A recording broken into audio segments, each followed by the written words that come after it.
গিন্নি, আরে ও গিন্নি, আমি চললাম মহাজনের বাড়ির দিকে। দাঁড়াও দাঁড়াও, মহাজনের বাড়িতেই যখন যাচ্ছ তাহলে এক কাজ করো, তুমি বাজারের ব্যাগটাও নিয়ে যাও, সঙ্গে করে বাজার করেও নিয়ে এসো। কেন গো গিন্নি, বাড়িতে কি সমস্ত বাজার কাঁচা সবজিপত্র সবকিছু শেষ হয়ে গেছে কিছু নাকি? না গো, কিছুই তো নাই, নইলে আর কি তোমাকে আমি এমনি এমনি দাঁড় করাতাম আর বাজারে যেতে বলতাম? তা কি আনবো সেসব তো আমাকে কিছুই এখনো বললে না। সেই সমস্ত কিছু বলে দিলে তো আমার ভালো হতো।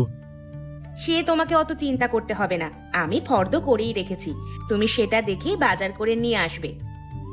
এই তো, এই না হলে আমার গিন্নি সব জানে যে আমার কিছুই মনে থাকে না, সেজন্যই আমার জন্য ফর্দ করে রেখেছে। হ্যাঁ, তোমার তো কিছুই মনে থাকে না, একটা জিনিস আনতে বললে তুমি তো সেটা ভুলেই যাও, সেই জন্যই তো তোমার জন্য ফর্দ করে রেখেছি, যাতে তুমি না ভুলে যাও।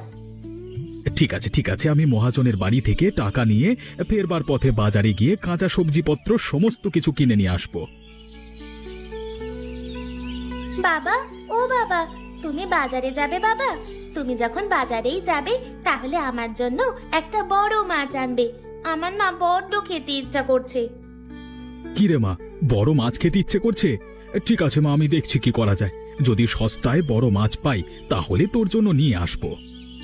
ইয়ে, কি মজা, আজকে আমি বড় মাছ খাবো, কি মজা কি মজা।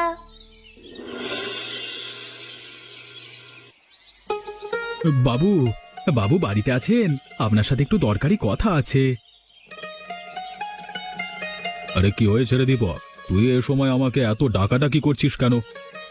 আসলে বাবু, গত মাসটা তো শেষ হয়েই গেছে, আর গত মাসের বেতনটা তো আমি এখনো পাইনি। আসলে বাড়িতে টাকা পয়সা নেই, বাজার করতে হবে, সেই জন্যই আপনার বাড়িতে এলাম। আপনি যদি বেতনটা দিতেন তাহলে খুব ভালো হতো।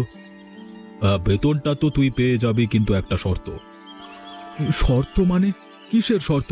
আমি আপনার কাজ করে দিয়েছি, আপনি আমাকে টাকা দিয়ে দেবেন, এর মধ্যে আবার কিসের শর্ত আছে আমি বুঝতে পারছি না। কালকে কমলপুরে মাছ নিয়ে যেতে হবে, তার জন্য আজকে মাছ ধরতে হবে। আমার পেছনের পুকুর থেকে তুই যদি মাছগুলো ধরে দিস তাহলেই আমি তোকে মাইনেটা দেব। না না, আমি এখন কোনো মাছ ধরতে পারবো না, এখন শীতের সময়, এখন জলে নামলেই ঠান্ডা লেগে যাবে। আমি এখন মাছ টাছ ধরতে পারবো না, আপনি আমাকে মাইনেটা দিয়ে দিন, আমি চলে যাচ্ছি।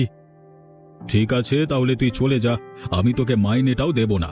তুই যদি মাছগুলো ধরতিস তাহলেই আমি তোকে মাইনেটা দিতাম। বাবু, এরকম করবেন না, আমার গিন্নি ওদিকে আমার জন্য অপেক্ষা করছে, কখন যে আমি বাজার থেকে সবজি নিয়ে যাব সেই জন্য, তবে সে রান্না করবে। আপনি যদি এখন এমন করেন তাহলে আমি কি মুখ নিয়ে বাড়িতে যাব?